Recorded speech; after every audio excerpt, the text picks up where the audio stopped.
पहा नवीन एपिसोड्स एकदम add free.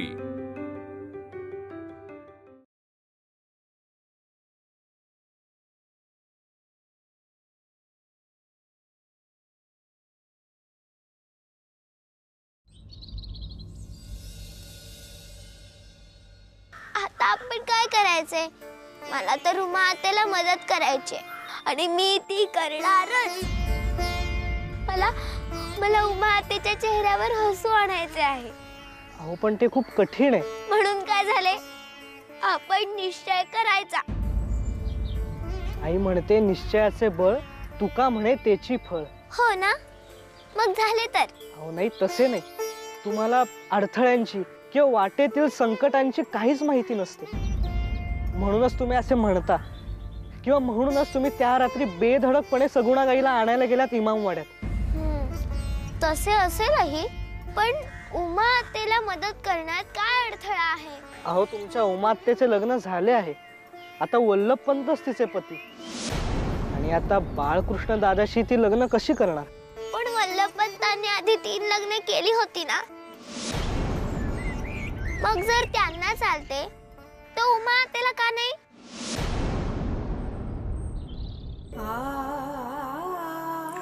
रडू नकोस सोने, रडू नकोस। अगो तुझ्या अशा वागण्याने आपण सगळेच संकटात येतो। भयोचे लग्न मोडेल। आता तू म्हणशील तुम्ही मलाच असे दुःखात टाकले तर मी तरी तुमची पर्वा कशाला करावी, हो ना?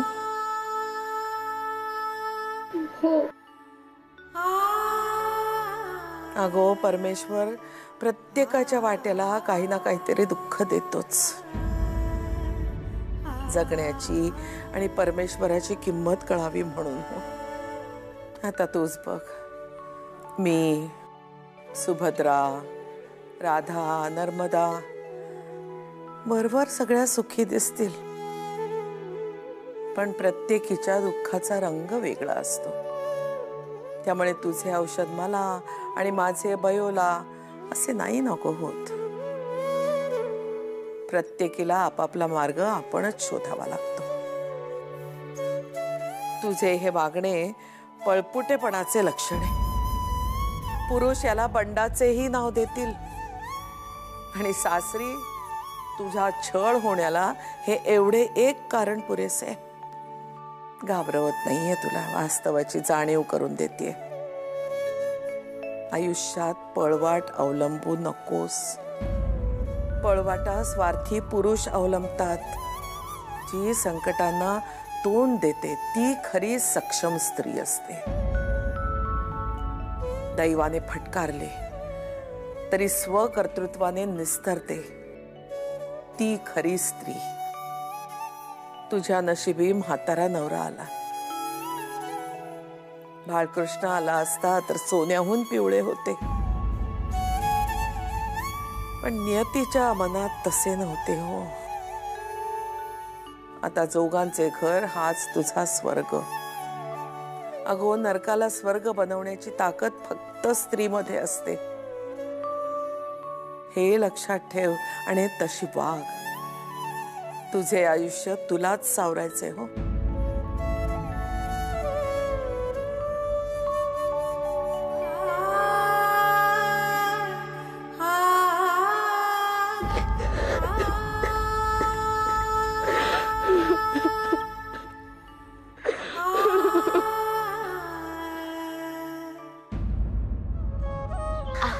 आमच्या बापू आजोबांचीही 3 लग्ने झाली आहेत। अहो पण तेच तर दुर्दैव आहे। पुरुषांना सगळी मोकळी, बायकांना नाही। का नाही? मी मदत करणार, बाळकृष्ण दादाला घेऊन येणार, जोगांबरोबरचे लग्न मोडायचे आणि बाळकृष्ण दादाशी करायचे। अहो पण ते इतके सोपे नाही। का नाही? आपण आई जोळाईला आणि गणपती बाप्पाला मनापासून जे काही घडले ते सांगायचे, आणि मदत मागितली की ते आपले ऐकतात आणि मदत करतात।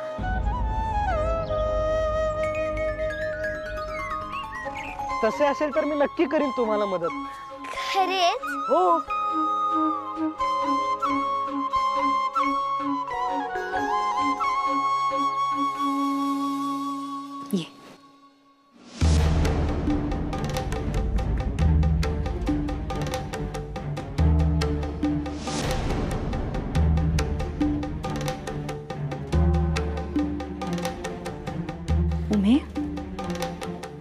हेच तुझे घर आहे हो?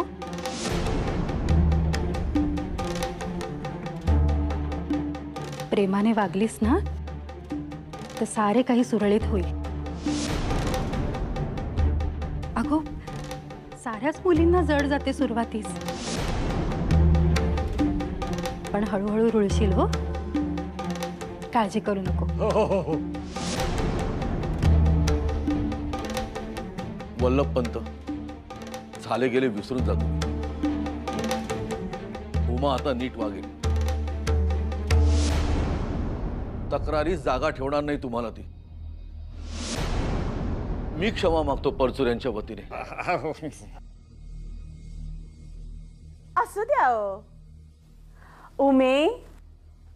अगो बाई, नाव काढलेस हो पहिल्याच दिवशी जोगांचे.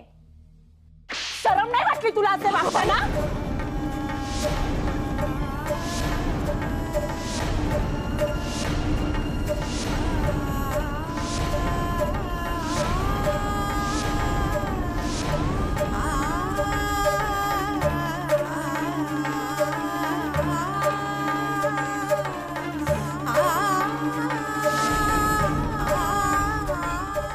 पुरे झाले चंदाताई. लाज नाही वाटत तुम्हास? नव्या नवरीशी वागण्याची ही पद्धत झाली.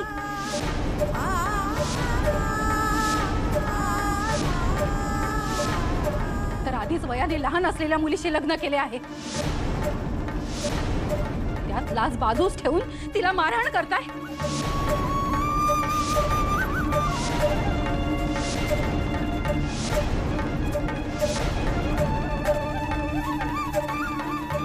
नारायणा, सांभाळ आपल्या बायकोला.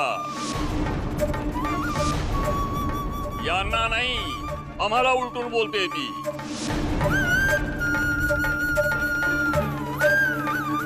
जा तिला घेऊन इकडून. उमाचे काय करायचे ते वल्लभ पंत आणि त्यांचे घर पाहिजे. आपली लुडबुड नको. परंतु मामनजी, या चंदाताई. तू गप्प बस. काकाला उलट उत्तर देतेस.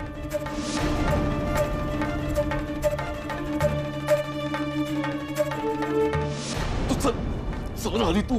कोणाशी काय बोलावे हे पण सांगावे लागते तुला.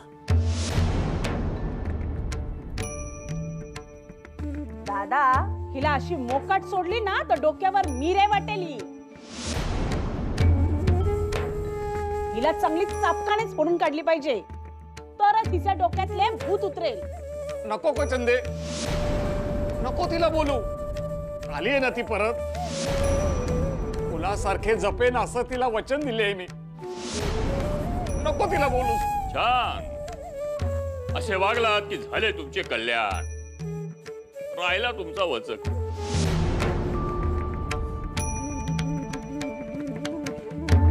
चलो.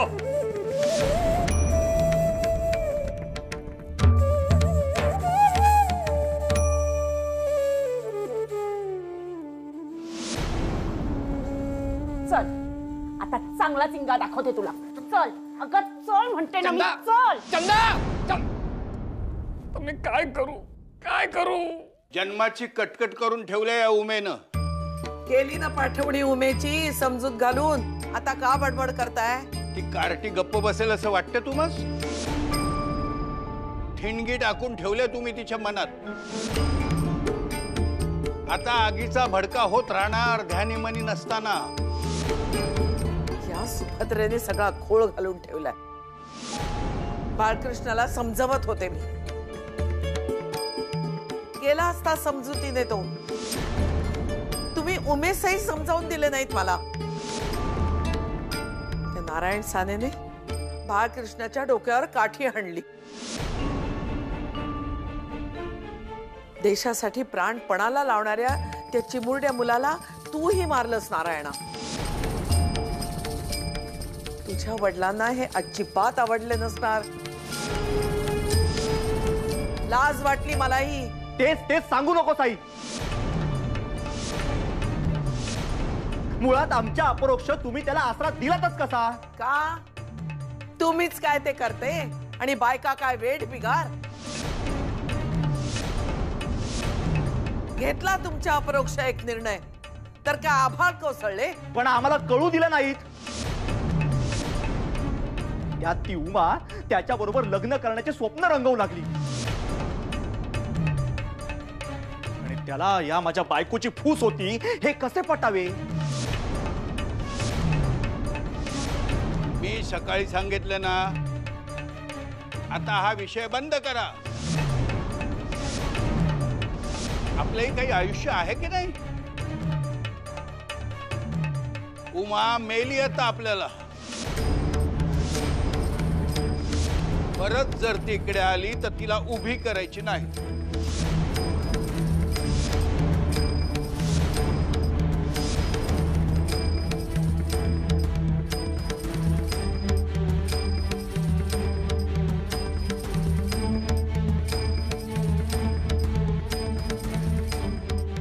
चल हो आत.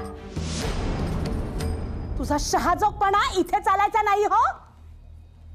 आमच्या घरात मान खाली घालून आणि मर्यादेतच वागायचे. नवी नवरी म्हणून 2 दिवस तुझे लाड केले जातील, तेही आमचा दादा तुझी आरती ओवाळतो म्हणून. गपरे. अरे माझ्या सासरी तर पहिल्याच दिवशी माझ्यावर जबाबदाऱ्या टाकल्या होत्या. तुलाही 2 दिवसाने सांगणारच आहे. अशी कामे नेमून देते ना की रडण्या धरण्याला वेळच मिळणार नाही. आता पुरे चंदा. काय पुरे? हिचा एवढा पुळका यायची काही गरज नाही हो. नाटकी आहे मेली. हिला ताब्यातच ठेवायला हवी. आणि तुला जमत नसेल ना तर माझ्या हातात दे. चांगली वटणीवर आणते की नाही ते पा.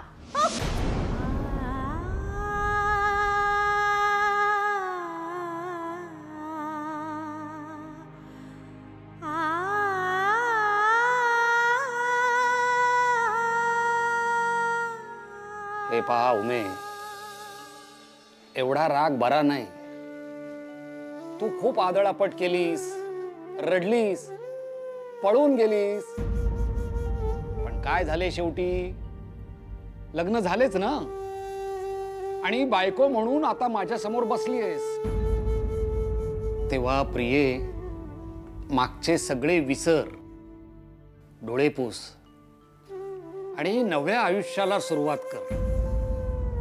माणसाने कायम उमललेल्या फुलासारखे असावे. आता माझेच बघ ना, माझ्या आयुष्यात काय कमी वाईट घटना घडल्या? 3 बायका मला सोडून स्वर्गात गेल्या, पण तरी मी कायम हसतमुख. रडून काही उपयोग नाही रे बाळा. नाही बाळा, नाही बाळा, नाही.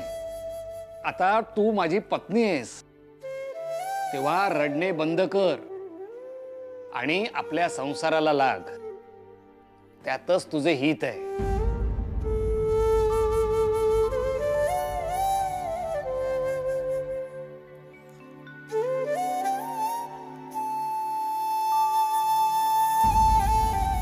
काय गृहप्रवेश होता की तमाशा? त्यात तुमची भर. मला कशाला बोलताय? ते जोग तुमचे मित्र, मुलगी परचुऱ्यांकडची. लग्न तुम्हीच जुळवले. आम्ही फक्त मांडव शोभा वाढवणारे वराडी होतो. जरा सुतकी वातावरण हसरे करण्याचा प्रयत्न केला तर मला कशाला ओरडताय? तुला नाही ग काकू, आमची ही उलटून बोलली ना काकांना, म्हणून रागवलेत ते. चुकीचे का बोलले मी काही? जे धडधडीत दिसत होते तेच बोलले, तरी सारे मलाच बोलला होते. मी जातेच कशी इथून? अगं अगं अगं अगं सुलोचना, अगं झालं. आता ही रागावली. आता पहाटेपर्यंत दार उघडणार नाही. आता केळी आणि दूध पिऊन झोपा. असे का? आपण भूक लागली आम्हाला. मलाही. सदा, बाबू, नानू सगळ्यांना जेवायचं अजून. अरे दिवसभर सुलोचना होती का घरात? आणि आपण तरी होतो का? दुपारी लग्नाचे जेवलो आणि जोगांकडे गृहप्रवेशाला गेलो. मग स्वयंपाक करणार कोण? मला मेलीला नीट दिसत नाही आणि तुम्हाला इतर बायकांनी केलेला स्वयंपाक चालत नाही. म्हटले होते सुलोचना फोडणीचे ताक करील, मऊ खिचडी करील, सोबत पोह्याचे पापड आणि मिरगुंड. मग कसलं काय घेतले दार लावून. आता झाले कल्याण. नाही नाही, असं चालणार नाही. स्वयंपाक कसा करत आहे तेच बघतो मी.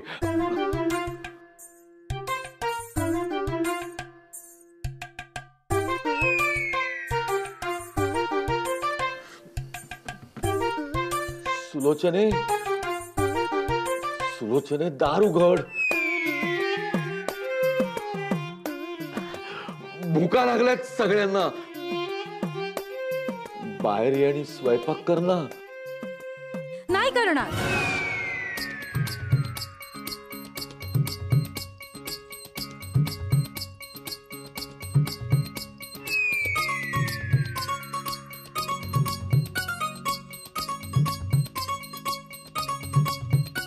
काय नाही म्हणते ती. नाही उघडत.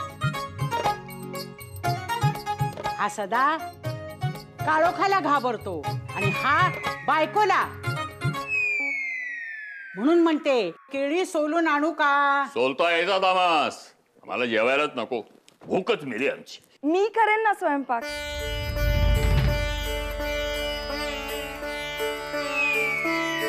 तू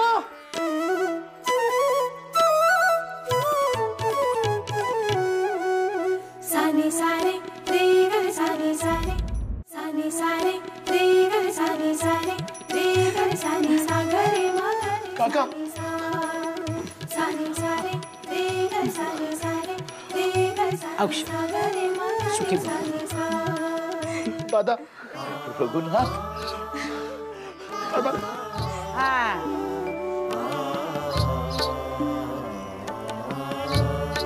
वा छान. आधी गळे आवळायचे आणि मग गळ्यात पडायचं. मोठे बिलंदर आता. चुकले आमचे काका. शेवटी आपलं घर ते आपलं घर. आपल्या घरातल्यांनी केलेला अपमान सुद्धा बाहेरच्या उसण्या मानापेक्षा गोडच लागतो. हे खरंच कळलंय आम्हाला दादा.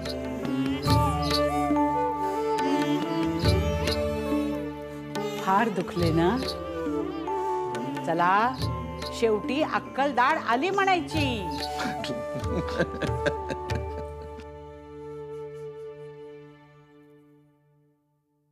दादा पण वहिनीला काय झालं रे.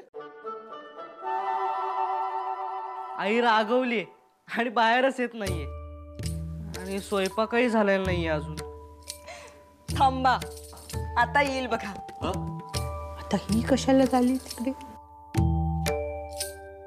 मी आले हो. आता मीच करते सुग्रा स्वयंपाक.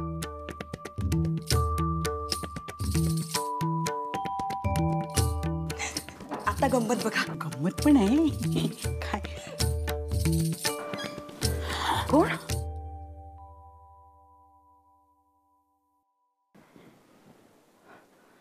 अगो बाई, भाऊजी तुम्ही आलात. परंतु गोदा कुठे. ही बाई इकडे. गोदे. अगो बाई, गोदे.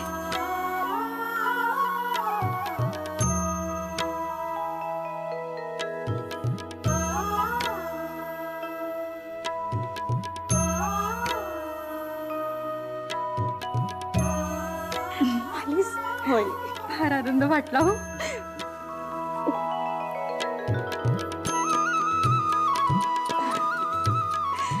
बरं चला, मी आता स्वयंपाकाला लागते. पुरे. आम्हाला नाही खायचा तुझ्या हातचा बेचव स्वयंपाक. आत्ताच आलीयस, विश्रांती घे हो. मी करते स्वयंपाक.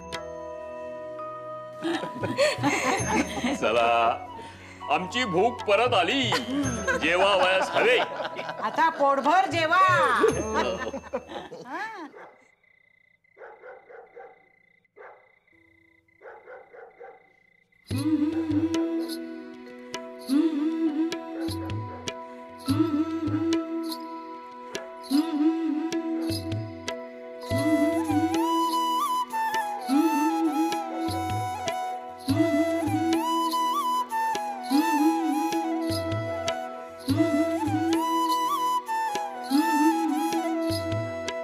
अहो